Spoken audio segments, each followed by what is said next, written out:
नमस्कार, स्वदेश न्यूज के खास प्रोग्राम जनता मांगे जवाब में आपका स्वागत है। आपके साथ मैं हूं एसपी त्रिपाठी। 7 सितंबर 2022 को तमिलनाडु के कन्याकुमारी से शुरू हुई राहुल गांधी की भारत जोड़ो यात्रा 30 जनवरी 2023 को जम्मू कश्मीर की ग्रीष्मकालीन राजधानी कहे जाने वाले श्रीनगर में समाप्त होगी, जहां 150 दिन में 3,500 किलोमीटर की पैदल यात्रा करके श्रीनगर के लाल चौक में 30 जनवरी को राहुल गांधी तिरंगा फहराकर यात्रा को विराम देंगे। यात्रा का पूर्व निर्धारित कार्यक्रम पहले दिन से ही इस तरह बनाया गया था कि यात्रा का समापन 30 जनवरी को हो सके, क्योंकि इसी दिन महात्मा गांधी जी का निधन हुआ था, जो कि शहीद दिवस के रूप में माना जाता है। यात्रा की शुरुआत तमिलनाडु राज्य के कन्याकुमारी से शुरू हुई और केरल, कर्नाटक, महाराष्ट्र, मध्य प्रदेश, राजस्थान, उत्तर प्रदेश, हरियाणा और दिल्ली जैसे 12 राज्यों से होकर गुजरी है।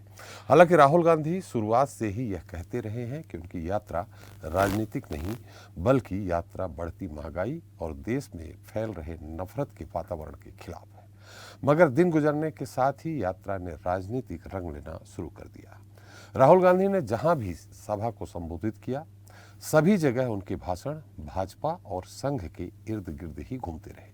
और जब श्रीनगर में यात्रा का समापन हो रहा है, तो कांग्रेस अध्यक्ष मल्लिकार्जुन खड़गे के द्वारा विभिन्न राजनीतिक दलों को लिखे गए आमंत्रण पत्र ने यह पूरी तरह साबित कर दिया कि भारत जोड़ो यात्रा विपक्ष जोड़ो भी है। दरअसल खड़गे ने भारत जोड़ो यात्रा के समापन के लिए 21 पार्टियों को निमंत्रण भेजा, जिसमें कांग्रेस अध्यक्ष ने महात्मा गांधी के विचारों और आदर्शों का उल्लेख करते हुए सभी 21 दलों को एक साथ जोड़ने के लिए भावनात्मक दांव भी खेला है।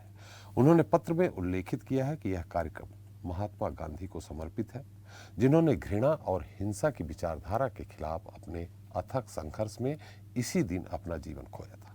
इसलिए आपकी उपस्थिति से सत्य, करुणा, अहिंसा रूपी संदेश को मजबूती प्रदान होगी। पत्र के जरिए भाजपा सरकार को भी घेरने की कोशिश की गई, जिसमें कहा गया कि इस समय हमारा देश संकट का सामना कर रहा है, लोगों को मुद्दों से व्यवस्थित ढंग से ध्यान भटकाया जा रहा है। ऐसे में भारत जोड़ो यात्रा एक ताकतवर आवाज बनकर उभरी है। आमंत्रण देने वाले दलों की सूची में तेलुगु देशम, आरजेडी, सपा, बसपा जैसे दलों के साथ टीएमसी यानी ममता बनर्जी भी हैं। आपको बता दें, ये वही ममता बनर्जी हैं जिन्होंने कांग्रेस मुक्त विपक्षी दलों को जोड़ने की बात कही थी। मजे की बात यह है कि जिन 9 पार्टियों को न्योता नहीं भेजा गया है, उनमें आपके अलावा बीजेडी, जेडीयू और केसीआर की पार्टी भी शामिल है। माना जा रहा है कि बीजेडी और जेडीयू को इसलिए नहीं आमंत्रित किया गया है कि कभी न कभी ये दल भाजपा के साथ गठबंधन में रहे हैं, मगर केसीआर को न बुलाना अचंभित करता है, क्योंकि यह वही केसीआर हैं जो भाजपा के खिलाफ विपक्षी दलों को जोड़ने के लिए काफी समय से सक्रिय है। फिलहाल राहुल गांधी की यात्रा के समापन में अभी काफी समय है। ऐसे में सवाल यह उठता है कि क्या कांग्रेस की यह पहल सफल हो पाएगी, और क्या जिन 9 राजनीतिक दलों से कांग्रेस दूरी बना रही है, तो क्या उनके सहयोग के बिना भाजपा से दिल्ली का ताज छीनने में सफल होगी।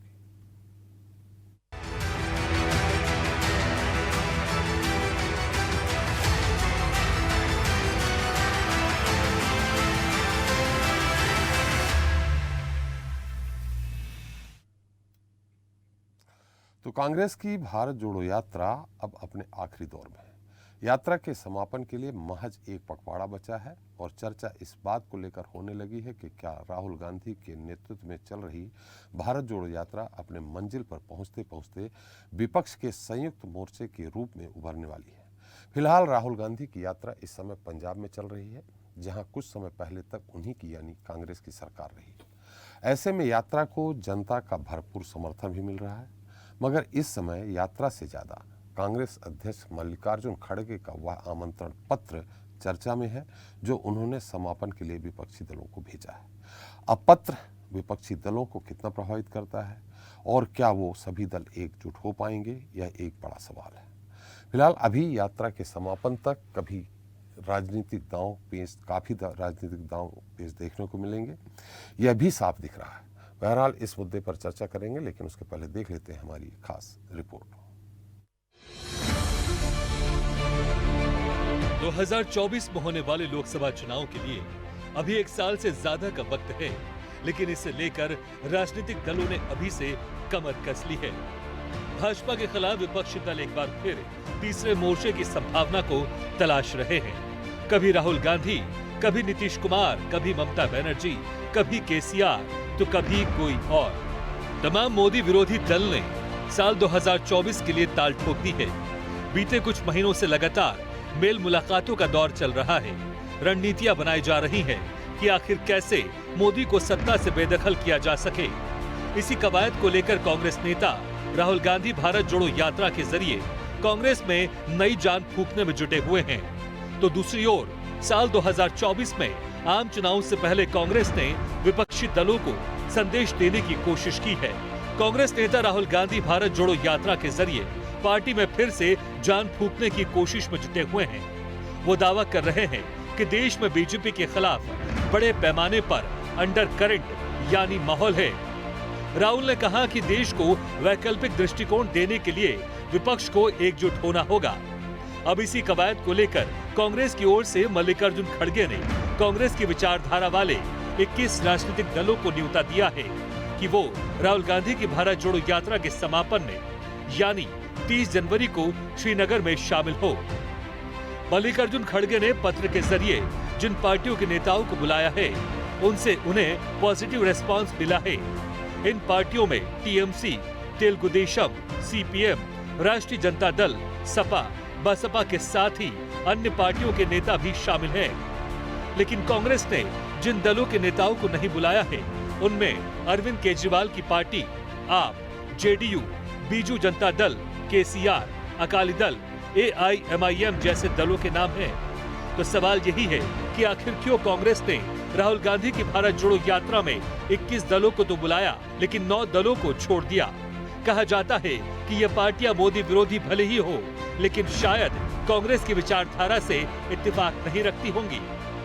लेकिन सबसे बड़ा सवाल ये है कि आखिर क्या मोदी विरोधी एकजुट हो पाएंगे? यदि एकजुट हो भी जाते हैं तो क्या विपक्ष में पीएम के चेहरे को लेकर हमेशा से छिड़ी जंग विरोधी दलों को एकजुट होने देगी? ब्यूरो रिपोर्ट, स्वदेश न्यूज। तो जनता वाहिनी जवाब में आज के मुद्दे पर चर्चा करने हमारे साथ जुड़ रहे हैं। दिल्ली से हैं बीजेपी नेता प्रदीप बैस जी हैं, मध्य प्रदेश से कांग्रेस प्रवक्ता सिद्धार्थ राजावत जी हैं, उत्तर प्रदेश से आम आदमी पार्टी के प्रवक्ता सैयद मोहम्मद तकी साहब हैं, पश्चिम बंगाल से टीएमसी नेता संजय सरकार जी हैं, बिहार से जेडीयू प्रवक्ता के त्रिपाठी जी हैं। वहीं स्टूडियो से हमारे साथ जुड़े हैं राजनीतिक विश्लेषक कृष्ण मोहन झा जी। आप सभी का हमारे इस खास कार्यक्रम में बहुत बहुत स्वागत है। संक्षेप में पहले प्रदीप जी आपसे ही सवाल कर रहा हूँ, मेरी आवाज आ रही? जी फर्स्ट क्लास। मेरी आवाज आपको मिल रही है? जी मिल रही।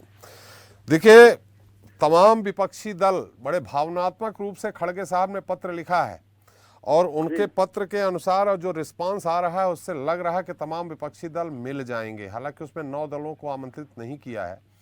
वो ये 2 दल तो मुख्य रूप से हैं, जेडीयू और बीजू जनता दल, जिसके लिए माना जा रहा है आप लोगों के साथ उनका गठबंधन भी रहा है, सरकार भी चलाई है। ऐसे में ये भारतीय जनता पार्टी के लिए थोड़ा मुश्किल की घड़ी नहीं दिख रही है?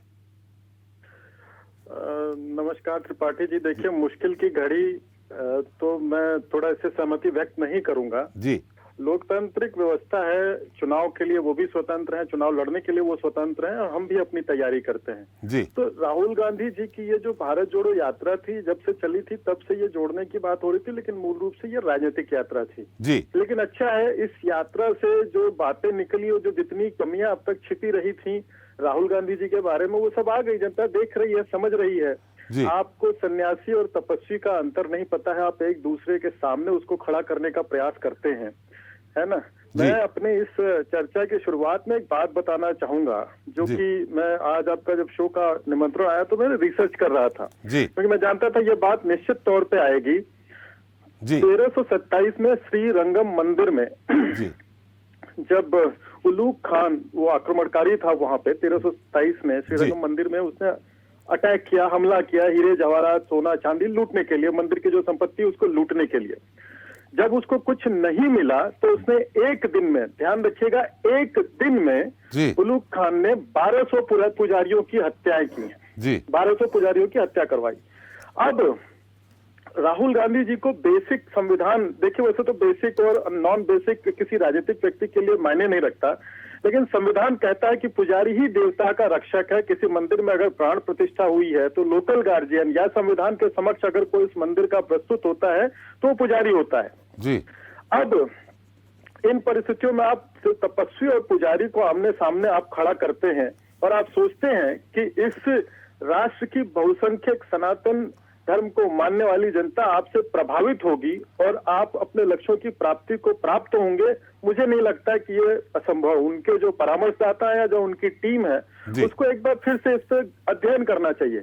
और जहां तक असहजता की बात है, देखिए इस समय जो है कांग्रेस बार बार कह रही है कि डर का माहौल है, डर का माहौल है, लेकिन अगर आप किसी से पूछ लीजिए 14 के वर्ष जो बड़े शहरों में बम विस्फोट होते थे या लोगों के बीच में दंगे होते थे, उसके बाद से कितने हुए? जी जी, आपकी आवाज जी। छिटपुट ले करके अगर कोई बात करता है तो वह स्थिति अब इस देश में नहीं है जहां पे कि सड़कों पे बम फूट जाते थे और लोग दोनों तरफ के मतलब सभी लोग उसमें बम जब फूटता है तो किसी का धर्म देख के थोड़ी किसी को अटैक करता है, तो सभी को करता है। आप बताइए कितनी उस प्रकार की घटनाएं हुई जो हुई है, जो जिसका देश एक समय आदी बन चुका था कांग्रेस के 10 वर्षों के शासनकाल में, वैसा अब कुछ नहीं हो रहा है। कॉल सेंटर पे फोन करके और ऋण नहीं दिए जा रहे हैं, परिस्थिति बदली है। तो निश्चित तौर पे उनका प्रयास है, वो अपना विपक्ष का चेहरा बनना चाहते हैं, तो इसमें कोई बुराई भी नहीं है। भाई प्रयास करिए, ये तो बाकी विपक्षी पार्टियों के विवेक पर निर्भर करता है कि वो लोग इस बात को किस प्रकार से लेते हैं। बिल्कुल सही कहा आपने, लेकिन कभी आपने भी इसी तरह विपक्ष को एक करने का प्रयास किया था और विपक्ष एक हुआ था और आप लोग सत्ता में आए थे। 77 की बात छोड़ दे, उसके बाद भी 89-90 में भी जब सत्ता में आए थे तब की बात कर रहा हूं। अटल जी की जब सरकार थी तो कितने गठबंधनों को साथ लेकर के चले थे अटल जी। 6 वर्षों की सरकार चलाई थी। क्या राहुल गांधी जी उस क्षमता के धनी हैं? जी, अगर उस क्षमता के धनी है तो समय बताएगा। अन्यथा हमारी देखिए सबसे बड़ी खूबसूरती हमारे इस देश की है कि लोकतांत्रिक व्यवस्था है और सभी अपने अपने श्रम, क्षमता, हैसियत, औकात, जनाधार, जो भी आप पर्यायवाची इस्तेमाल कर सकते हैं, सभी स्वतंत्र है उसके प्रयोग के लिए। स्वतंत्र होना भी चाहिए, स्वतंत्र होना भी चाहिए। तो संवैधानिक हमारी संविधान हमें इस बात की स्वतंत्रता देता है जी।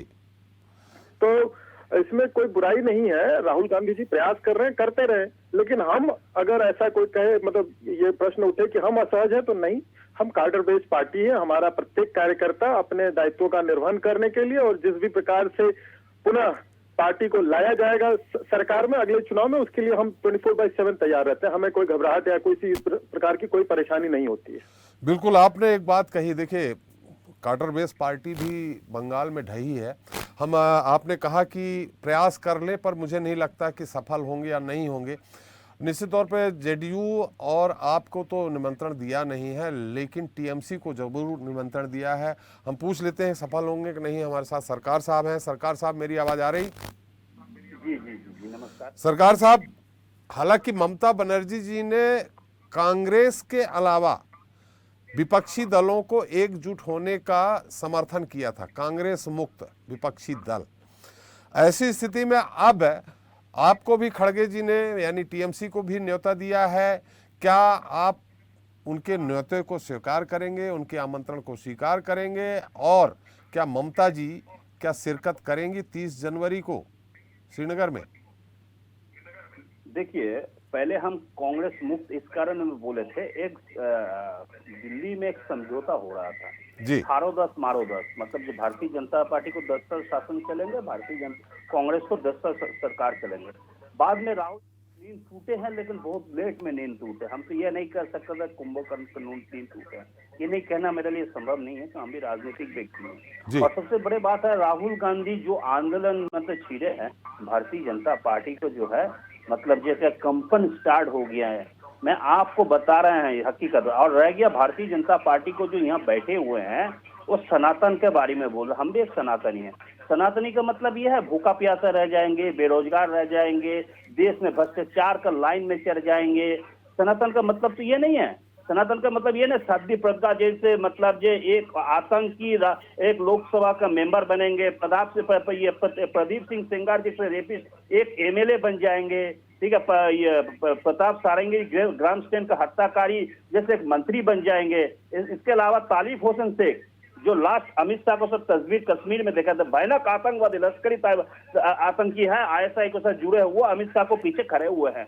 तो ये अगर यहाँ पर सनातन का बात बोलेंगे, वो कैसे कैसे बात बोलते हैं, ये सब बात बोलने हमको बहुत इरिटेट और एलर्जी होता है। क्यों होता है बोलिए तो? सनातन का मतलब ये नहीं है हम भूखा प्यासा रह जाएंगे, मेरा माँ बहन सुरक्षित नहीं रह जाएंगे, घर में रोजगार नहीं, बेरोजगार रह जाएंगे, नौजवान को नौकरी नहीं रहेंगे, देश का कर्जा 200 लाख करोड़ हो चुके हैं।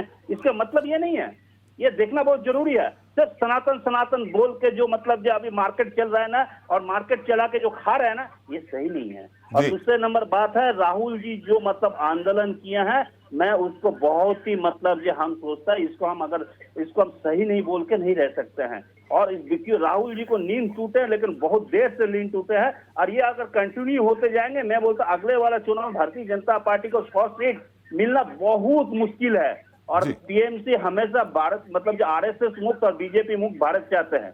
क्यों चाहते हैं मैं बताता हूँ। 1885 में कांग्रेस गठन हुआ था। जी जी प्रदीप साहब आपके पास आऊंगा, सबकी बात ले ले, फिर मैं आप इकट्ठा सबका जवाब दे दीजिएगा, आपके पास आऊंगा। अभी सरकार साहब की बात आ जाए। सरकार साहब थोड़ा सा माफ करिएगा, मुझे स्मरण नहीं रहा, आपका स्वास्थ्य काफी दिनों से खराब था। ऊपर वाला आपके स्वास्थ्य को अच्छा रखे और हमारी शुभकामनाएं आपको। जी थैंक यू जी धन्यवाद जी सरकार साहब। लेकिन आप लोग को सबसे बड़ा, आप लोग हमेशा मेरे साथ, मेरा जो पैनलिस्ट है उसको भी नए साल को हम सबको मतलब जो शुभकामनाएं देने चाहता है। आप लोग को शुभकामनाएं, हम मेरे साथ में थे। इससे मेरे भयानक बीमारी पकड़ लिया था, लेकिन बीमारी के बाद में ट्रीटमेंट करने का, हार्ट का ऑपरेशन हुआ, ब्रेन ट्यूमर, इसके अलावा स्पाइन का प्रॉब्लम, पेट में पानी हो गया था। हम चेन्नई में ट्रीटमेंट करके अभी बहुत सुस्त है लेकिन मैं राजनीतिक से लेकिन दूर हट नहीं पाए। और आप लोग को प्यार मोहब्बत मेरे को और भी सामने खींच के लेके आए। और आज स्वदेश चैनल का हम सबसे ज्यादा शुभकामनाएं देना चाहेंगे। हमेशा मेरे पीछे खबर लेते रहे हैं, और मैं कैसे मेरा तबीयत है उसके बारे में हमेशा चर्चा में रहा है। इसके लिए सबसे ज्यादा शुभकामनाएं आप लोग को देना चाहता हूँ, बहुत बहुत बधाई भी देना चाहता हूँ। जी जी जी जी आपको शुभकामनाएं। जी थोड़ा संक्षेप में आज अपनी बात खत्म करेंगे, क्योंकि आज हमारे पास अतिथि ज्यादा हैं। हम जेडीयू के पास जाएंगे। थोड़ा सा हम मतलब ये समझें कि ममता जी अब नरम हुई हैं और अब कांग्रेस मुक्त नहीं, कांग्रेस युक्त विपक्ष की ओर वो बढ़ रही है, ये मान लें हम। कांग्रेस एक राष्ट्रीय पार्टी है जी, ये राष्ट्रीय पार्टी है। 1885 में पार्टी गठन हुआ है। आज 138 साल का पार्टी है। आज आपको चैनल में बैठकर हमको बात करने का अगर मौका देता, उस समय जितना क्रांतिकारी लीडर था, स्वतंत्रता सेनानी, जिसमें मेरे नाना जी भी थे, दादाजी भी थे, लेकिन डॉक्टर नलिनी रंजन सरकार के नाम आप शायद सुने हैं, जो LIC का फाउंडर है, ठीक है, और अनडिवाइडेड बंगाल के वित्त मंत्री भी थे। आज हम लोग तो इसी कारण में यहाँ बैठ के चर्चा कर पा रहे हैं। अगर ये आजादी नहीं मिलती तो कहाँ? RSS तो 1925 से लेकर 47 तो वंदे मातरम बोलना नहीं चाह रहे थे, बोल ही नहीं चाह रहा था। 1947 में 15 अगस्त के दिन में, जिस दिन मेरे देश आजादी हुआ था, उस दिन तिरंगे को पैर में कुचल दिया था। ये तो भारतीय जनता पार्टी को सब्सिडी मतलब जो RSS नहीं, भाजपा मान लेता हूँ सरकार साहब कि भाजपा या संघ या जनसंघ ये कहीं स्वतंत्रता आंदोलन में नहीं रहे। लेकिन हमारा सवाल आपसे बड़ा संक्षेप में यही है कि मैं अब कांग्रेस युक्त विपक्ष ममता जी चाहती हैं। देखिए कांग्रेस मुक्त नहीं, मतलब जो कांग्रेस को लेके हम कांग्रेस युक्त हम लोग करना चाहते हैं। और चाहते हैं राहुल जी और भी अच्छे तरफ से, जिस तरह से नेतृत्व दे रहे आंदोलन में, जिस तरह से आए हैं, हम लोग को शुभकामनाएं हैं राहुल जी को साथ में। जी चलो, और हम समर्थन करते हैं जो देश में अभी बीजेपी को हटाना बहुत जरूरी है। जी जी बिल्कुल, हमारे साथ बहुत जरूरी है। जी हमारे साथ जनता दल यूनाइटेड के प्रवक्ता हैं के त्रिपाठी साहब। त्रिपाठी साहब मेरी आवाज आ रही है आपको? लेकिन आपकी आवाज नहीं आ रही है हमको। मेरी आवाज नहीं आ रही? हाँ अब आ रही। तो त्रिपाठी साहब चूंकि अतिथि आज ज्यादा है, इसलिए मैं संक्षेप में आपका मत जानना चाहूंगा।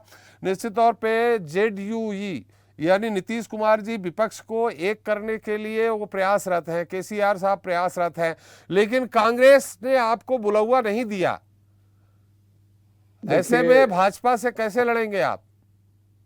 त्रिपाठी जी, हमारा साफ मंतव्य है, पार्टी का एक निर्णय है कि हम विपक्ष की पार्टियों को एक मंच पे लाने का प्रयास करें। जी, दूसरा हमारा ये था कि कांग्रेसी उस विपक्ष की पार्टी को लीड करेगी, वो मुख्य धारा में सबसे नंबर 1 पे कांग्रेस, क्योंकि कांग्रेस एक राष्ट्रीय पार्टी है और कांग्रेस एक पुरानी पार्टी है और उसके जो सोच है, जो विचार है, उससे एक तालमेल भारतीय जनता पार्टी का जो भी प्रवक्ता जी बोल रहे थे, वो नंबर 1 तो जो 24 पार्टियों के गठबंधन के दौर में अटल जी ने सरकार को चलाया, उस गठबंधन में जनता दल यूनाइटेड थी, लेकिन जो गठबंधन का धर्म था उसका पालन इस सरकार जो चल रही है वर्तमान में, सरकार माननीय नरेंद्र मोदी जी की, उसमें इस गठबंधन धर्म का पालन नहीं हुआ, जिससे सारी जो इनकी पार्टियां, जो सहयोगी दल थे,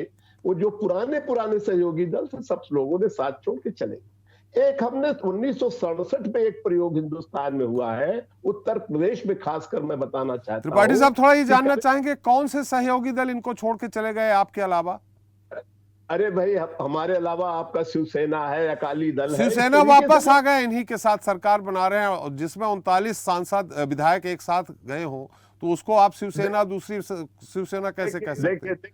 देखिए, शिवसेना को तोड़ने का जो प्रयास करके वो कमजोर हुई है वहां जी, वो गठबंधन वहां पे कमजोर हुआ है। अगर बाला साहब के परिवार को अलग कर देंगे तो शिवसेना का मतलब कोई नहीं है।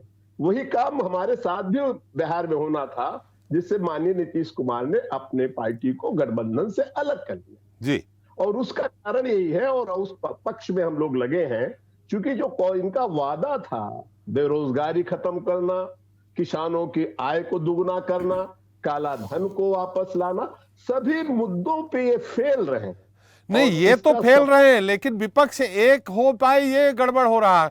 कांग्रेस आपको 9 दल जो हैं उनमें से आप महत्वपूर्ण दल हैं जिनको आमंत्रण नहीं दिया है, माने जनता दल यूनाइटेड के बिना विपक्ष की बात हो रही है।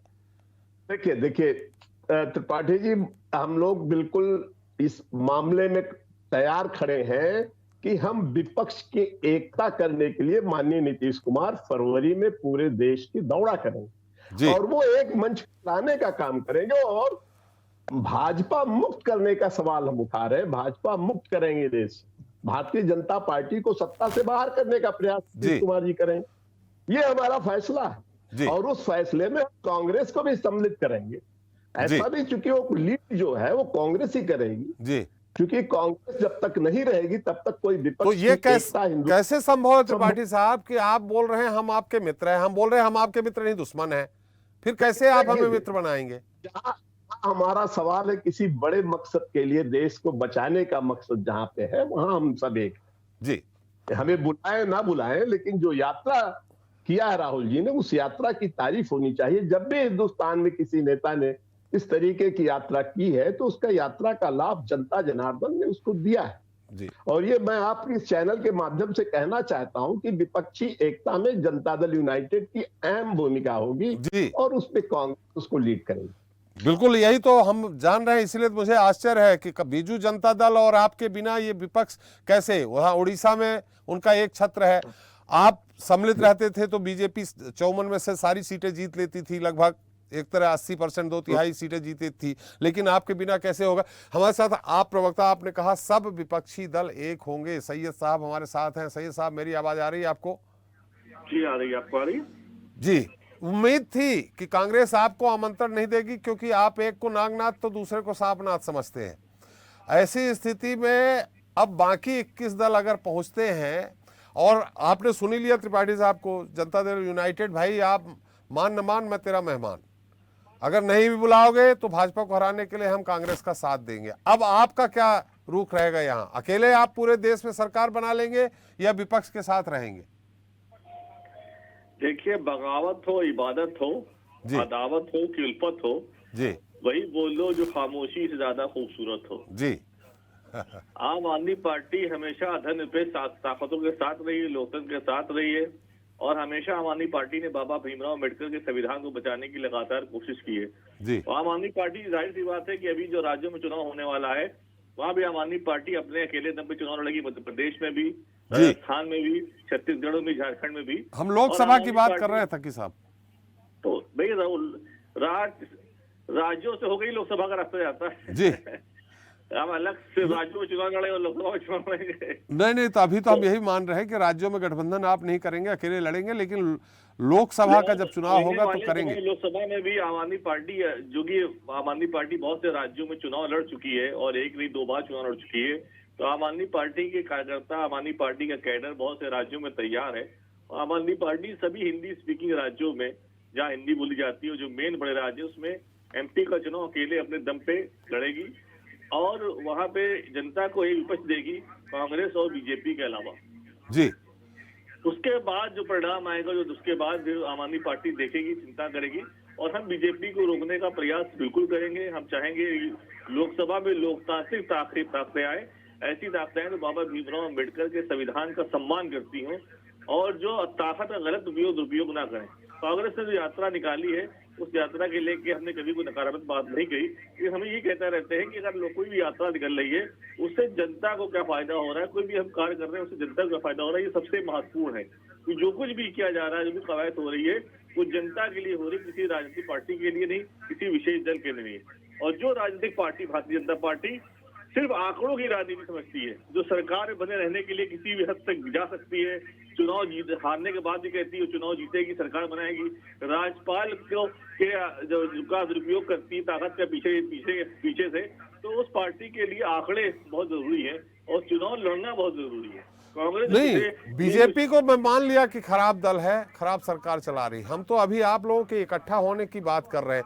ये राजनीतिक हलकों में ये सभी मान रहे हैं कि जब तक पूरे दल इकट्ठे नहीं होंगे तो इसमें भारतीय जनता पार्टी से मुकाबला नहीं हो सकता। TMC भी मान रही है, जनता दल यूनाइटेड भी मान रही है, आप नहीं मान रहे हैं। तो ऐसी स्थिति में जब तक एक नहीं होंगे तब तक कैसे आप भाजपा को, जो भी आप खामियां भाजपा के गिना रहे हैं, उसको कैसे दूर करेंगे? लेकिन आम आदमी पार्टी हमेशा उस पार्टी के साथ रही है, उन लोगों के साथ रही जो लोकतंत्र को बचाने की बात करते हैं जी, और जो लोगों के अधिकारों की बात करते हैं जी। हम हमेशा जो है लोकतंत्र के प्रति संवेदनशील है, बाबा भीमराव अम्बेडकर के सपने को साकार करना चाहते हैं जी। और जो लोग इसको करेंगे हम उनके साथ हैं, चाहे वो कांग्रेस हो, चाहे वो GDU हो, चाहे कोई और दल हो, हम उनके साथ हमेशा रहेंगे। और अभी देखिएगा 2024 के चुनाव आते आते बहुत सी चीजें, बहुत सी समीकरण बदलेंगे भी और बहुत से दल जो बीजेपी के साथ हैं वो भी छोड़ के बीजेपी को दूसरे खेमे में जा सकते हैं। चलिए, वो पाला बदलते देख नहीं रहती राजनीति में। राजनीति में उम्मीद जरूर करना चाहिए, पाला बदलेंगे बीजेपी वाले, आप लोग नहीं बदलेंगे, ये उम्मीद। और आम आदमी पार्टी जो है वो हर प्रयास करेगी कैसे लोकतांत्रिक ताकतों को जो है वो फिर से कुर्सी बैठाया है, कैसे लोकतंत्र की रक्षा की जाए, कैसे उन ताकतों को आगे लाया जाए जो सारे धर्मों का सम्मान करते, सबको साथ लेके चलते हैं। अभी आप देखा बीजेपी का राग जो है बदल रहा है, मोहन भागवत भी अलग वाणी बोल रहे हैं कि दर्शा रहा है कि बीजेपी को लग रहा है कि 2024 में अगर वो इसी परिपाटी में चले तो उनको सरकार बनाना मुश्किल हो जाएगा। ये आपको RSS की मोहन भागवत की वाणी से साफ बोलने वाली बातें ना करें तो अच्छा है। आपकी जो राजनीति है, हमारी पार्टी की राजनीति है। प्रदीप जी आप ही के पास आ रहे हैं, प्रदीप जी आप ही के पास आ रहे हैं। तकी साहब आपकी बात समाप्त हो गई हो तो एक बार आप जिनने न्योता दिया है उनसे बात कर लेते हैं। राजावत साहब हमारे साथ हैं।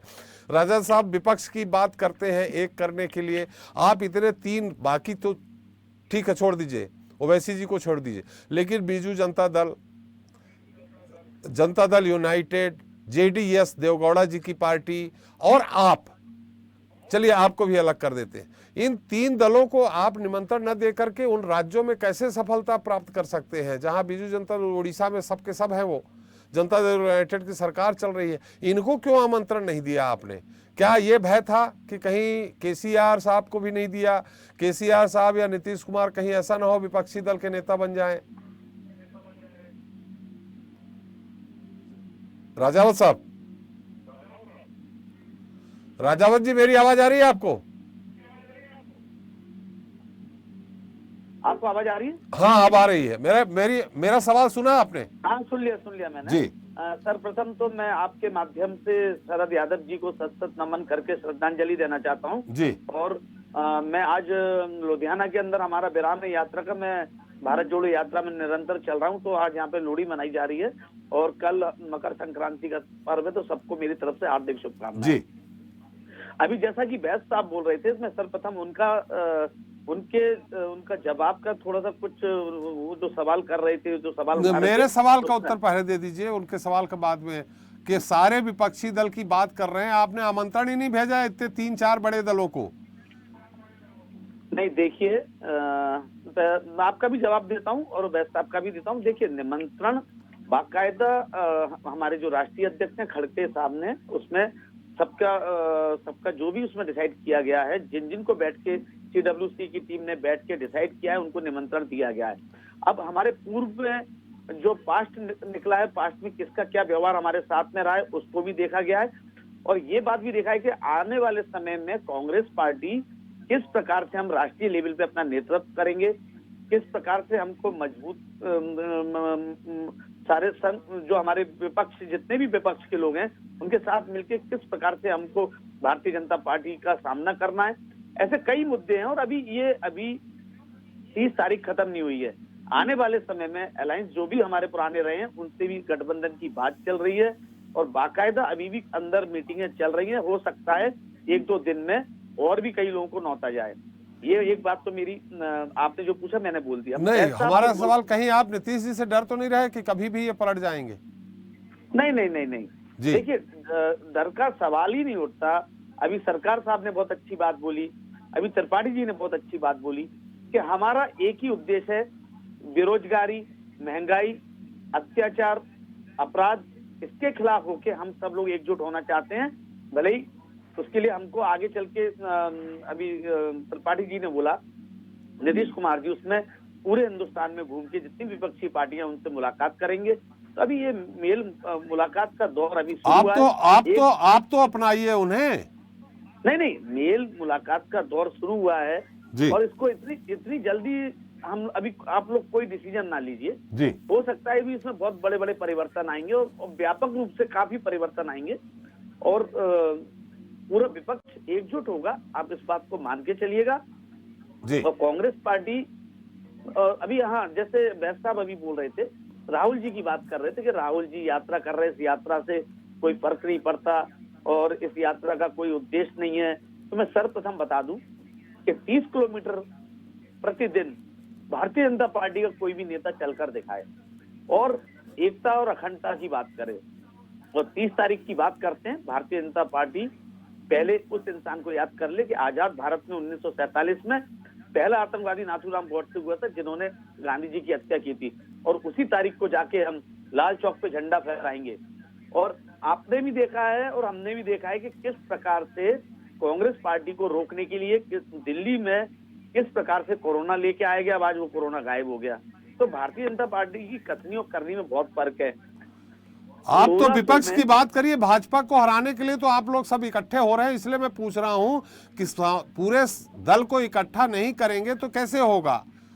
शुरू में ही खाई बना दी आपने, दीवार खड़ी कर दी कि ये बीजू जनता दल कभी बीजेपी के साथ गठबंधन में रहा है, जनता दल यूनाइटेड गठबंधन में रहा है, आप पार्टी ने आपको दिल्ली और पंजाब से अपदस्थ कर दिया। इस कारण अगर ये मन में भाव होगा तो विपक्ष कैसे एक हो पाएगा? देखिए, पहली बात तो मैं त्रिपाठी जी स्पष्ट कर दूं कि अभी भी मैंने आपको इससे पूर्व में भी बोला और मैं अभी भी बोल रहा हूं कि कांग्रेस पार्टी के जो हमारे वरिष्ठ नेता हैं, जो हमारे राष्ट्रीय अध्यक्ष हैं, वो अभी उनकी मंत्रणा चल रही है। अभी आपको भी मालूम है कि सोनिया जी की तबीयत खराब थी, उस कारण से थोड़ी मीटिंगें हमारी डिले हुई हैं और आज पुनः राहुल जी पुनः दिल्ली गए हुए हैं, उसी पे अभी चर्चा चल रही है। और बहुत जल्दी आपको बहुत जल्दी कई नई समीकरण सामने आपको दिखेंगे। चलिए, और भारत जोड़ो यात्रा का जो उद्देश्य है, जैसा कि बैस जी ने बोला था, मैं इनको फिर स्पष्ट कर दूं कि राहुल जी का गैर राजनीतिक यात्रा है, ये राजनीतिक यात्रा नहीं है। भारतीय जनता पार्टी इसको राजनीतिक यात्रा में सम्मिलित ना करे। जिस प्रकार से ये बोल रहे थे, अपार जनता आ रही है, 5-5 लाख 10-10 लाख की लंबी कतारें लगी हैं, जिससे भारतीय जनता पार्टी और केंद्र की नींदें उड़ गई हैं। चलिए राजावत जी, आपकी बात आगे, हम इस पे एक टिप्पणी चाहेंगे हमारे झा साहब से, उसके बाद बैस साहब आप ही के पास आ रहा हूं निश्चित तौर पे। लेकिन ये सवाल भी उठ जाएगा राजावत जी, आप लोग हमेशा चैनल में बैठ के कहते हैं कि भारतीय जनता पार्टी अलगाववादियों के साथ यानी पीडीपी के साथ सरकार बनाई और ये अलगाववादियों को बनाने के बाद राष्ट्रभक्त कहते हैं। आपने पीडीपी को भी निमंत्रण भेजा है। झा साहब, आपकी टिप्पणी इस पे चाहिए। देखिए त्रिपाठी जी, इस चर्चा से ये तो सामने आ रहा है कि राहुल गांधी की जो भारत जोड़ो यात्रा है, कहीं ना कहीं जो विपक्ष है उनको साथ में लेकर के चलने का प्रयास हो रहा है, और अब वो नेतृत्व उनका लोग स्वीकार भी कर रहे हैं जी। लेकिन सबसे बड़ी बात ये है कि एक तरफ ये कह रहे हैं राजनीतिक यात्रा नहीं थी, उनकी व्यक्तिगत यात्रा थी, लोगों से मिलने की यात्रा थी, लेकिन जब भारत जोड़ो की जब बात आ रही है तो इनको सबको साथ में लेके चलना चाहिए था। जिस ढंग से आप देखेंगे विपक्ष जोड़ो हो रहा है। हाँ, विपक्ष को भी जोड़ना चाहिए था। जिस ढंग से आपने देखा होगा कि जब मध्य प्रदेश में जब यात्रा प्रवेश की तो मध्य प्रदेश के मुख्यमंत्री ने स्वागत किया जी, सिंधिया जी ने स्वागत किया, तो एक सौहार्दपूर्ण माहौल था। एक अच्छा लगा कि एक देश में संदेश भी अच्छा गया कि जब विपक्षी लोग उसका किसी व्यक्ति का स्वागत कर रहे हैं। निश्चित रूप से जब कोई आदमी जब सड़क पर निकलता है, भारत के इतिहास में जब भी आप देखिए कि जब भी कोई व्यक्ति निकला है तो कहीं ना कहीं सत्ता परिवर्तन भी हुआ है और उस व्यक्ति की स्वीकारोक्ति भी हुई है। तो निश्चित रूप से राहुल गांधी का कद जो है आम मानस में बढ़ा है और लोगों ने उनसे साक्षात्कार किया है। आपने हर दृष्टिकोण से उन्होंने बात भी बहुत अच्छे से की है। लेकिन मुझे लगता है उनका एक जो आज जिस ढंग से कांग्रेसियों ने 9 लोगों को छोड़ दिया जी, तो कहीं ना कहीं पहले भी 9 दलों को, हाँ 9 दलों को उन्होंने छोड़ दिया है। तो मुझे लगता है कि ये एक बड़ी खामियां रही हैं और ऐसे समय में तो मैं तो ये मानता हूं कि जब ये राजनीतिक यात्रा नहीं थी तो इनको तो बीजेपी को ही बुलाना चाहिए था जी। तो एक मैसेज समाज में जाता है कि नहीं, हम आप सबके साथ हैं, सबको लेकर के चल रहे हैं। ये आदमी की अलग बात होती है कि वो आए ना आए, ये अलग चीज़ होती है जी। तो एक और अलग मैसेज जाता है और राहुल गांधी का जिस ढंग से कद बढ़ रहा है तो और बड़ा कद हो जाता जी। बिल्कुल सही कहा आपने जी। प्रदीप जी, आप सभी लोगों का उत्तर देना चाहते थे कि करके थोड़ा संक्षेप में आज एक बार मैं फिर सबसे के पास जाऊंगा जी, उत्तर दीजिए। देखिए, अभी जहाँ जी मेरे से पूर्व वक्ता बोल रहे थे कि निश्चित तौर पर उनका कद बढ़ा हुआ है। देखिए, वो वैसे तो उल्टा किए, कश्मीर से कन्याकुमारी यूजुअली लोग जाते हैं, राइम भी उसी तरह से बढ़िया करता है, और कन्याकुमारी से कश्मीर है। बहरहाल फिर वो काफी लंबी यात्रा तय भी कर चुके थे, यानी जनता उनकी यात्रा का उनको लाभ मिलना चाहिए था। लेकिन गुजरात में वो नहीं गए अपनी पार्टी के सपोर्ट में उतना जितना वो पिछले चुनाव में थे। तो देखिए, सभी पार्टियों के अभी सरकार प्रदेश से बड़ा देश है, वो देश के लिए लड़ रहे हैं, अभी प्रदेश के लिए नहीं। सर, किस बात को लेकर के लड़ रहे हैं वो तो आज हर बार हिंदुत्व के खिलाफ कुछ न कुछ बोल देंगे, सनातनियों के खिलाफ कुछ न कुछ बोल देंगे, और हर बार बताइए, मैंने एक कार्यक्रम में मैंने ये भी बड़ा बताया।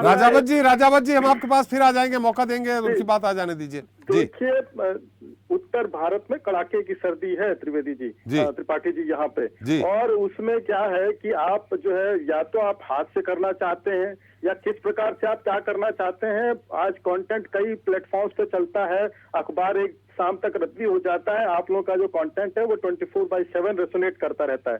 उस पर अगर जा करके देखा जाए तो संचार माध्यमों से आज जो बातें निकल करके बाहर आ रही हैं, मैंने एक कार्यक्रम में बोला था कि देखिए, कभी भी प्रकृति का विरोध नहीं करना चाहिए। जो व्यक्ति प्राकृतिक नियमों को तोड़ने का प्रयास करता है वो स्वतः टूट जाता है, प्रकृति अपने नितांत उसी प्रकार से चलती रहती है। आपका इशारा किस तरफ है? वो वही है जहाँ पे आप समझ गए, और बाकी देखिए जनता समझ जाए इसलिए स्पष्ट कर दीजिए। सर देखिए, किसी पत्रकार बंधु ने पूछा था कि बूटी कौन सी उसका बताइए। बहुत से गरीब हैं जिनके पास पैसे नहीं है स्पेस में, या जिनको स्वेटर अच्छा नहीं लगता है। राहुल जी ने कुछ नहीं बताया, और ऊपर से आप सनातनियों को, मतलब आप देखिए सन्यासियों और पुजारियों को आप बांट रहे हैं। भाई 2014 में ए.के. एंटनी जी, हम नहीं कह रहे इस बात को, 2014 में ए.के. एंटनी जी वरिष्ठ नेता हैं कांग्रेस के, उन्होंने अपनी जो रिपोर्ट बनाई थी उसमें उन्होंने बोला था कि हम हिंदुत्व से जो दूर हो गए, हमारे पे एक छाप लग गई है। उस कारण से देखिए, ठीक है, मैं थोड़ा सा धर्म को साइड में कर लेता हूं अभी, लेकिन इस 135 करोड़ के देश की जनता में जो जिसकी बहुसंख्या है, आप उसके मन को लड़ा करके, उसके मन में छेद करके आप साधु संत संविधान सम्मत मांग कर रहे थे, गोली चला दी गई। फिर जो है 3,500 सिखों को मार दिया गया। फिर उसके बाद जो है आप मजबूरी में, देखिए, आप अपनी 89 की यात्रा ही प्रारंभ हुई थी श्री राम मंदिर से, और फिर आपने काल्पनिक बताया था प्रभु श्री राम को हमारे देव हैं, आराध्य हैं। ये देखिए, आपको निश्चित तौर पर बेरोजगारी महसूस होती है कि आप सरकार में नहीं है। तो विपक्ष जोड़ों पे बात कर ले अब्बास साहब। ठीक है सर, विपक्ष जोड़ों पे बात कर लेते हैं। मेरा सीधा सा सवाल है, जितने भी विपक्षी दल हैं, क्या वो राहुल गांधी जी को विपक्ष का प्रधानमंत्री का चेहरा स्वीकार करेंगे? अगर करते हैं तो ठीक है। देखिए मैं दोबारा दोहराता हूँ, रावत जी उनकी बात खत्म हो जाए, आप ही के पास आ जाएंगे, बाद में सरकार जी के पास और त्रिपाठी जी के पास जाएंगे, उनकी बात समाप्त हो जाने दीजिए प्रदीप जी की। जी प्रदीप जी। सर देखिए, सिंपल सी एक बात है, एक कहना है कि बीते 8 वर्षों में देश की जनता भी जानती है कि किस प्रकार से चीजें परिवर्तित हुई हैं, और कौन कहाँ सेट बैठता है। विपक्ष विपक्ष में ही अच्छा लगता है, देश की जनता जानती है, और हर बार चुनाव में इसका जो है समर्थन हुआ है। अगर हमारी कमी होती तो देखिए रिजल्ट जहां पे परिपाटी नहीं है, जहां पे कुछ रिकॉर्ड तो निश्चित तौर पे टूटे हैं। अब क्या है कि एक चुनावी वार्म अप हो रहा है तो विपक्षी दल भी तो कुछ चाहेंगे ना करना, तो उल्टे सीधे बयान दे दीजिए। देखिए राहुल गांधी जी, देखिए वैसे साहब थोड़ा सा मैं रोकता नहीं हूँ, थोड़ा सा मैं बता देता हूँ। विपक्ष जो है राहुल गांधी जी को सुनना चाहता है, देखना चाहता है, समझता है, मान लिया, लेकिन राहुल गांधी जी की बातों को गंभीरता से लेके अपनी रणनीति बनाएगा कि नहीं बनाएगा, इस पे संशय है। और देखिए राहुल गांधी जी बहुत अच्छे व्यक्ति हैं, बड़े विनम्र व्यक्ति हैं, हंसना हंसाने कार्यक्रम चलता रहेगा, लेकिन गंभीर राजनीति में विपक्षी दल उनको कितनी गंभीरता से लेंगे ये समय बताएगा, और आने वाला समय भी बताएगा कि चुनाव किस मतलब क्या होगा उसका रिजल्ट। ये सारी विपक्षी एकता का रिजल्ट क्या होगा ये समय बताएगा। जी प्रदीप जी, लेकिन हम थोड़ा सा, आपने कहा कि गंभीरता से नहीं लेते राहुल जी को, लेकिन मैं गंभीर सवाल यहाँ आपके सामने खड़ा कर रहा हूँ।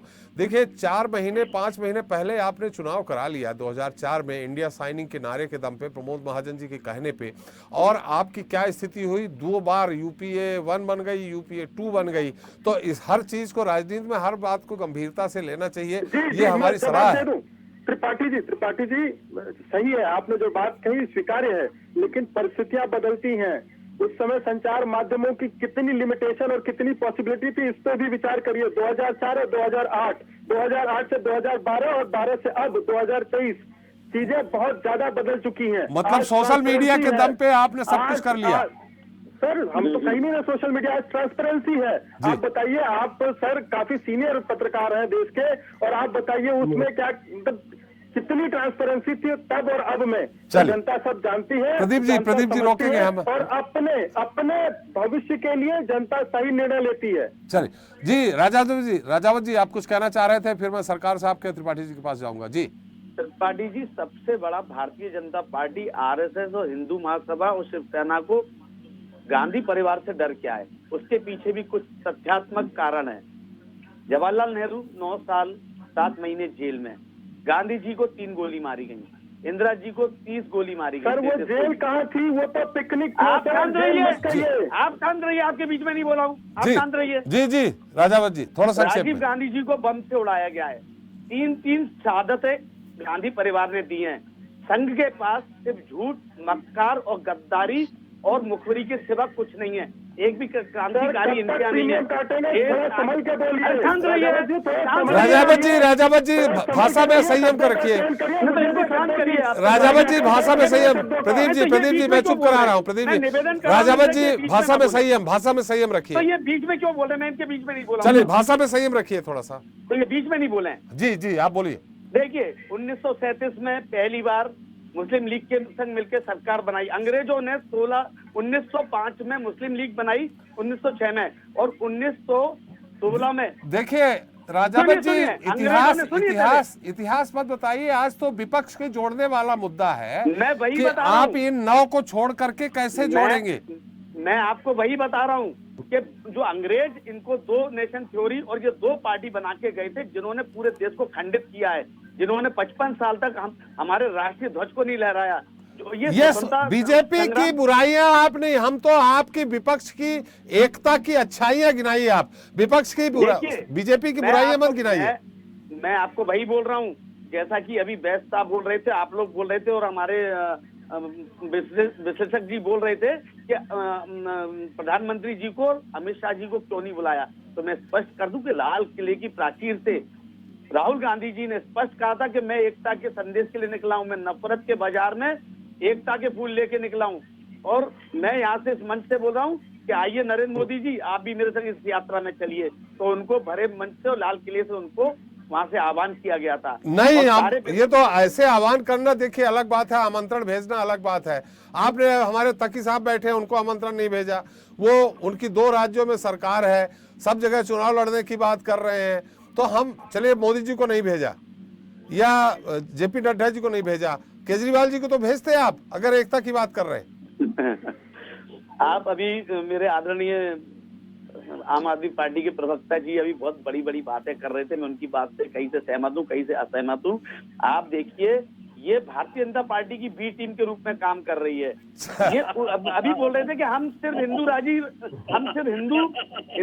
राज्यों में ही हम चुनाव लड़ते हैं। अरे भैया, गोवा क्या हिंदी राज्य है क्या? हिंदी भाषी क्षेत्रों में बोल रहे हैं, हिंदी भाषी क्षेत्रों में, हिंदी भाषी क्षेत्रों की बात कर रहे थे। तो गोवा में हिंदी बोली जाती है क्या? पूछिए जरा आप, गोवा क्यों गए? गोवा बाकायदा भारतीय जनता पार्टी की बी टीम के रूप में AIMM और ये दोनों काम कर रहे हैं, और इसका बहुत जल्दी नाउ कितने बार, इसका भी बहुत जल्दी खुलासा हो जाएगा। चलिए राजावत जी, हम एक बार फिर सरकार साहब के पास जा रहे हैं। सरकार साहब, आप कुछ कहना भी चाह रहे हैं, साथ में मेरा सवाल भी है कि अभी देखिए, क्या राहुल जी को जैसे सब लोग इकट्ठा हो रहे हैं, जैसे कह रहे हैं बहुत अच्छा काम कर रहे हैं, यात्रा निकाल रहे हैं, निश्चित तौर पर उनके साथ आम जनों की भी सहानुभूति है, लेकिन क्या राहुल जी को आप अपना नेता मानेंगे? सारे 21 दल, उसमें ममता जी भी मानेंगी? देखिए, विपक्ष में एक मतलब जो शक्तिशाली एक लीडर को बहुत जरूरी है, मजबूत लीडर को बहुत जरूरत है, और राहुल गांधी अगर वो काम कर सकता है, हम बिल्कुल मानने के लिए तैयार है। नंबर 2 आपको मैं बताता हूँ, मैं JDU ना आम आदमी पार्टी, कोई 543 सीट ये देश में कैंडिडेट दे ही नहीं सकता लोकसभा में, और 272 सीट भी नहीं मिल सकता है। ना मुझे मिल सकता है, ना JDU को मिल सकता है, ना आम आदमी पार्टी को मिल सकता है। मैं आज हकीकत बताता हूँ मैं आपको। तो आज क्या है, आज अगर हम उनको अगर कांग्रेस को खिलाफ कहीं लड़ जाएंगे, लड़ने का मतलब क्या होता है, हम वोट काट देंगे भारतीय जनता पार्टी को, मतलब फिर एंटर कर देंगे। रह गया मेरे देश के लिए, भारतीय जनता पार्टी बोल रहा है 77% हिंदू है, जिसमें भारतीय जनता पार्टी को सिर्फ 30% वोट मिलता है। आज सनातनी का बात बोलता है, कितना 109 करोड़ 37,80,000 हिंदू इस देश में है आज के तारीख में, और भारतीय जनता पार्टी को कितना वोट मिलता है अभी इस देश में? सिर्फ 30%। 77% हिंदू में सिर्फ 30% मिलता है, और आप 47% वोट इसको क्यों नहीं मिलता है? हम पूछना चाहते हैं भारतीय जनता पार्टी को, आप सनातनी का बात मत बोलिए। सनातनी के नाम करके आप मार्केटिंग कर रहा है, सनातनी के नाम करके आप खा रहे हैं। अगर सनातनी के इतना मतलब होता है, तो अगर आप सनातनी को रक्षा करते थे, अमित शाह राम मंदिर में क्यों नहीं जाता है मालूम है आपको? वो जैन है, वो उद्घाटन में क्यों नहीं गया, इनॉग्रेशन में? वो जैन है, इसके लिए नहीं गया था उसमें। इसको जानकारी होना चाहिए। बोलिए, सरकार साहब अगर टेक्निकली पॉइंट से हट के बाहर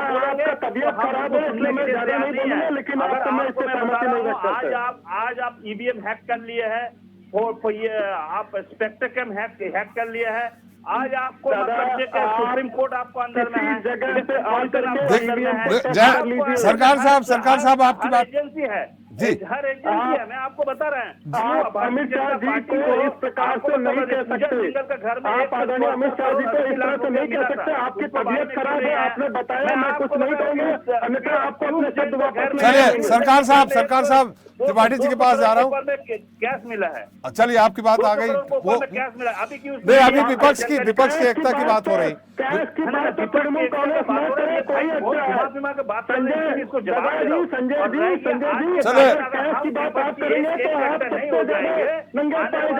चलिए सरकार त्रिपाठी साहब बहुत देर से, सरकार साहब बात आ गई, चूंकि समय पार्टी को आम आदमी पार्टी, भारतीय जनता पार्टी की बुराई में मान लेता हूं, लेकिन पहले आप लोग तो एक हो जाओ। जी त्रिपाठी जी मेरी आवाज आ रही? आ रही। देखिए बात सही है, फरवरी में नीतीश जी निकलेंगे सब जगह, सबसे मिलने, सबको एकता के सूत्र में पिरोने की बात करेंगे। यही तो डर है, इस कारण कांग्रेस ने आप लोगों को नहीं दिया न्योता, क्योंकि आप प्रधानमंत्री के रेस में जाना चाह रहे हैं। देखिए त्रिपाठी जी, जहां देश को बचाने का सवाल है, जहां देश के सामने तमाम मुद्दे हैं जी, उन मुद्दों के आधार पे हम सारे विपक्ष के दलों को एक मंच पर लाने का प्रयास करें, और जब तक सारे विपक्षी दल एक मंच पर नहीं आएंगे, तब तक इस देश से हम भारतीय जनता पार्टी को नहीं हटा सकते जी। ये प्रयोग हुआ है, गैर कांग्रेसवाद का प्रयोग डॉक्टर लोहिया ने बहुत पहले किया था, तब जाकर के 9 राज्यों में सरकारें बनी। इस बार अगर सब लोग विपक्ष के पार्टियां एक मंच पर नहीं आएंगी, तो फिर भारतीय जनता पार्टी के पास सत्ता पहुंच जाएगी। तो इसलिए सारे छोटी चीजों को छोड़ करके, अपने गिला और शिकवे को भुला करके सभी को एक मंच पर आना होगा, तभी भारतीय जनता पार्टी को हम लोग आगामी 2024 के चुनाव में शिकस्त दे पाएंगे। इसमें हमारे दल का मकसद बिल्कुल क्लियर है। माननीय नीतीश कुमार ने कहा है, अब सारे जितने लोग हैं विपक्ष में उनके साथ वार्ता करेंगे, उनको मिलाने की कोशिश करेंगे, उनको एक मंच पर लाने की कोशिश करेंगे, और एक साथ ही साथ हम मानते हैं कि बगैर कांग्रेस की विपक्षी एकता अधूरा रहेगा। इसलिए कांग्रेस का उसमें अहम रोल अदा करना होगा और बड़े भाई के रूप में सभी लोगों को बांध कर ले चलने की क्षमता कांग्रेस में पैदा करनी होगी। वो अगर क्षमता नहीं आई तो निश्चित रूप से भारतीय जनता पार्टी को कोई रोक नहीं पाएगा। और ये एक बहुत बड़ा मौका है। जो सवाल जो है देश के सामने, चाहे किसानों का सवाल हो, चाहे नौजवानों का सवाल हो, चाहे आपकी पेट्रोल और डीजल के दाम का सवाल हो, चाहे आपकी महंगाई का सवाल हो, इन सवालों पे पूरी जनता उद्वेलित है, लेकिन विपक्ष बचा हुआ है। इस कारण उसके लिए कांग्रेस को बड़ा दिल रख करके सभी दलों को बुलाना चाहिए और सभी दलों को साथ में लेकर के चल करके तभी इस आगामी 2024 के चुनाव में हम एक शिकस्त भारतीय जनता पार्टी को दे पाए। चलिए तकी साहब, देखिए, एक तो मोदी जी चेहरा ही है प्रधानमंत्री के नेता के रूप में, दूसरा ये सारे विपक्षी दल मिलकर के एक नेता देंगे। मुझे लग रहा है कि राहुल जी को मान लेंगे। अब आप तीसरा केजरीवाल जी को नेता, तीसरा प्रधानमंत्री का दावेदार बताएंगे? तुलसी संसार में भांति भांति के लोग। नहीं, अब आगे मत बोलिएगा। बोलिए। और आ रही है? हाँ, आ रही। तुलसी संसार में भांति भांति के लोग, सबसे हंस मिल बोलिए नदी नाव संजोग जी। तो सबसे मिलजुल के रहना पड़ता है। और कांग्रेस पार्टी बड़ी पार्टी है, नो डाउट बहुत पुरानी पार्टी है, और कांग्रेस को एक नदी का जो पक्ष निभाना है ताकि हम लोग उस नाव से बैठ के उस पार जा सके और बीजेपी को हरा सके और एक लोकतांत्रिक पार्टियों की सरकार बना सके। और भगवान कृष्ण ने भगवत गीता ने कहा है कि सब कुछ तुम नहीं करोगे, कुछ परिस्थितियां करेंगी, समय करेगा, लोग करेंगे, वातावरण करेगा, और उस समय जो चीजें होंगी उसमें तो कंट्रीब्यूट करेगी। तो जो 2024 के चुनाव के बाद, 2024 चुनाव के पहले बहुत सारी चीजें निर्धारित होंगी, उसके बाद जो निकलेगा वो देखा जाएगा। रही बात राहुल गांधी के चेहरे बनने की या अरविंद केजरीवाल के चेहरे बनने की, तो कांग्रेस के अभी 63 के आसपास ही एमपी हैं, और जो पार्टी उससे ज्यादा एमपी ले आएगी, अगर उससे ज्यादा एमपी आ जाएंगे तो वो भी प्रधानमंत्री पद का दावा करेगी। अगर आम आदमी पार्टी की ज्यादा सीटें आती है, अभी तो 272 बहुत दूर है कांग्रेस से लग रहा है, कांग्रेस 272 तो नहीं ला पाएगी, लेकिन जो पार्टी 63 से या 70 सीटें ले आएगी तो जाहिर सी बात है वो पार्टी आगे लीडर बनेगी और सबको साथ में लेके चलेगी। तो फिर ऐसे में तो देखिए, ऐसे में तो जो राजनीतिक परिदृश्य है उसमें दिख रहा है कि आपसे आम आदमी पार्टी से ज्यादा कांग्रेस की सीटें आएंगी। वो तो वही तो परिस्थितियां बताएंगी ना, परिस्थितियां जब रिजल्ट निकल जाएगा तो वो अभी सर कैसे कह सकते हैं। आम आदमी पार्टी बहुत सी जगहों पे अपनी मौजूदगी दर्ज करा रही है, एमएलए बन के आ रहे हैं, चुनाव लड़ रहे हैं, वोट प्रतिशत आ रहा है, तो चीजें तो चुनाव 2024 के चुनाव के बाद बहुत सी चीजें डिसाइड करेंगी। देखिए, अभी से कहना बड़ा मुश्किल है। उनके पास 50-51 सांसद हैं, आपके पास कितने हैं अभी? देखिए, वो भी जीरो हो जाएंगे चुनाव होने से पहले, हम भी जीरो हो जाएंगे चुनाव होने से पहले। उसके बाद बेटा कैसे करेगा? आप अपने में एक जीरो बढ़ा लेंगे, उनका घटा देंगे, लेके तो जाएंगे नहीं।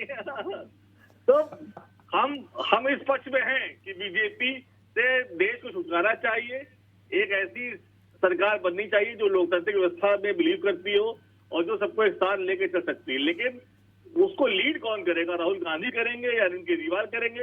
ये तो परिस्थितियां निर्धारित करेंगे। अरविंद केजरीवाल प्रधानमंत्री की रेस में हैं, उन्होंने ये गुजरात में बोल चुके हैं और चुनाव लड़ेंगे। देखिए, जितने लोग यहाँ बैठे हैं, चाहे जनता दल यूनाइटेड हो, चाहे सरकार साहब की टीएमसी हो, चाहे राजावत जी की कांग्रेस हो, सबके सांसद आपसे 2 गुने 3 गुने ज्यादा हैं।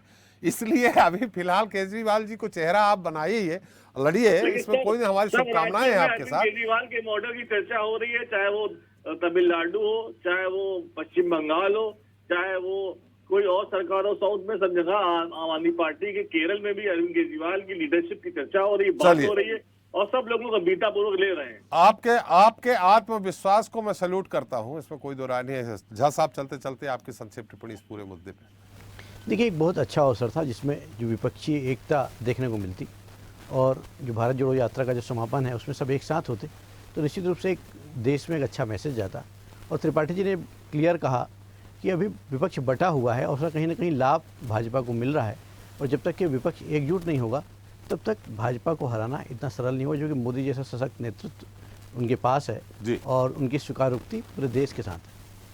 जी, चलिए बहुत बहुत धन्यवाद वैद्य साहब। आपको लास्ट में मौका देना था पर दे नहीं पाया, उसके लिए क्षमा चाहता हूं, लेकिन हम फिर से इस मुद्दे पे फिर बैठेंगे, बात करेंगे। बहुत बहुत धन्यवाद आपको। सरकार साहब आपको शुभकामनाएं, आप जल्द बहुत अच्छे से स्वस्थ हों। आपको भी बहुत बहुत धन्यवाद। तकी साहब आपको भी बहुत बहुत धन्यवाद। राजावत जी आपको भी बहुत बहुत धन्यवाद। के त्रिपाठी जी आपको भी, आप हमारे साथ चर्चा में शरीक हुए, और झा साहब आपको भी कि आप अपना अमूल्य समय दिए। तो आज के मुद्दे पर चर्चा हुई, उसका फलसफा यही रहा कि जहां कांग्रेस अपने विचारधारा वाली पार्टियों को एक छतरी के नीचे लाना चाहती है, तो वहीं वो यह भी नहीं चाहती कि ऐसे दल उनके संयुक्त मोर्चा से जुड़े जो आगे उनके लिए परेशानी का सबब बने।